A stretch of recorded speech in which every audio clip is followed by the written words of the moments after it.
অভিভাবক কেন যুবক যুবতীদের তাড়াতাড়ি বিয়ে দিবেন? হ্যাঁ, এটা তো একটা খুব ইম্পর্টেন্ট কথা।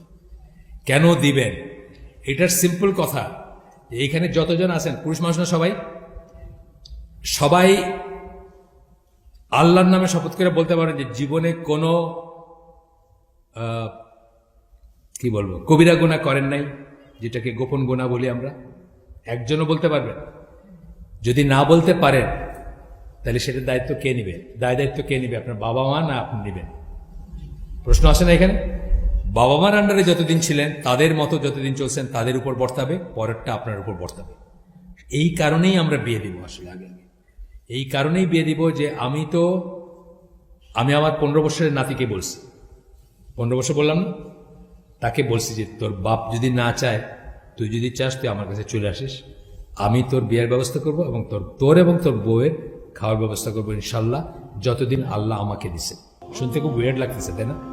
10 বছর বসে বিয়ে করে 11 বছরের সাহাবী বাবা হয়েছেন, ওই সাহাবী আবার পরবর্তীতে গভর্নর হয়েছেন, একেবারে গোল্লায় গেছেন, অথর্ব হয়ে গেছেন তা না। কিন্তু সুতরাং আমরা আসলে বেসিক্যালি ওই যে দিন এবং দুনিয়া যখন আসতেছে, আমরা আখেরাতটারে বাদ দিতেছি, দুনিয়াটারে রাখতেছি, যে ইঞ্জিনিয়ার হবে, ডাক্তার হবে, পড়াশোনা করবে, এটা করবে, পিএইচডি করবে, তবে দেখা যাবে বিয়ে শাদী করবে।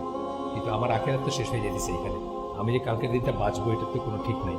আর আমি তো তার হয়ে সাক্ষী দিব না যে আল্লাহ আমার জন্য সে ব্যভিচার করছে বা মানে গোপন গুনাহ করছে বা করছে, কবিরা গুনাহ করছে, তুমি তারে মাফ করে দেবে। এই দায়িত্ব থেকে আমি নিব না, কেউ নিবে না। কিয়ামতের দিন আমরা কেউ কারো দায়িত্ব নেব না।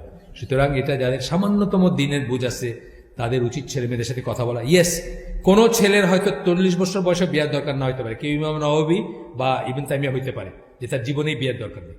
আমি আপনাদের অ্যাভারেজ জিজ্ঞেস করছি, এখানে একজনও হাত তুলেন নাই, কিন্তু একজনও হাত তুলেন নাই। মসজিদে বসে তো মিশা কথা বলে না মানুষে সাধারণত, একজনও হাত তুলেন নাই যে আমি জীবনে কবিরা গুনাহ করি নাই।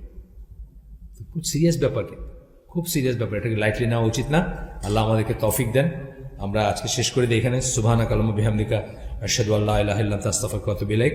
আমরা যে শুনলাম তার ভিতরে ভালো কিছু শুনে থাকলে সমস্ত প্রশংসা আল্লাহর, খারাপ কিছু শুনে থাকলে সমস্ত ব্যর্থতা আমার, এবং সেটা শয়তানের তরফ থেকে।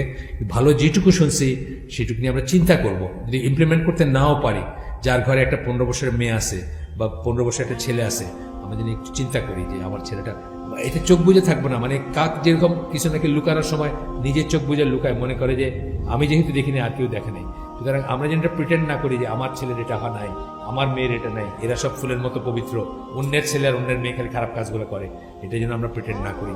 যাদের ঘরে বিবাহযোগ্য বলতে বায়োলজিক্যালি বিবাহযোগ্য, তখনই তার নিয়ে চিন্তার ব্যাপার আছে।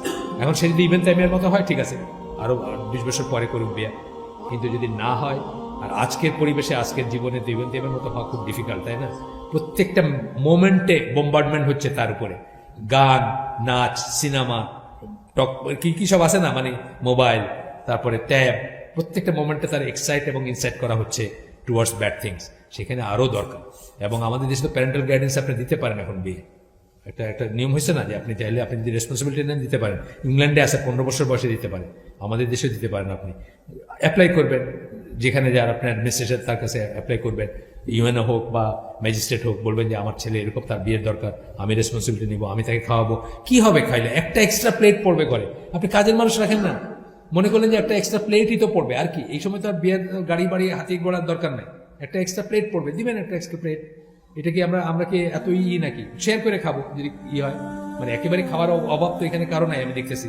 তো আপনারা সেটা করবেন ইনশাআল্লাহ। কবিরা গুনাহ থেকে নিজের ভাই বোনকে, যার বেলায় যেটা অ্যাপ্লিকেবল, ছেলে মেয়েকে, ভাই বোনকে, এমনকি মাকে বাঁচাবেন। আপনার মা যদি কম বয়সে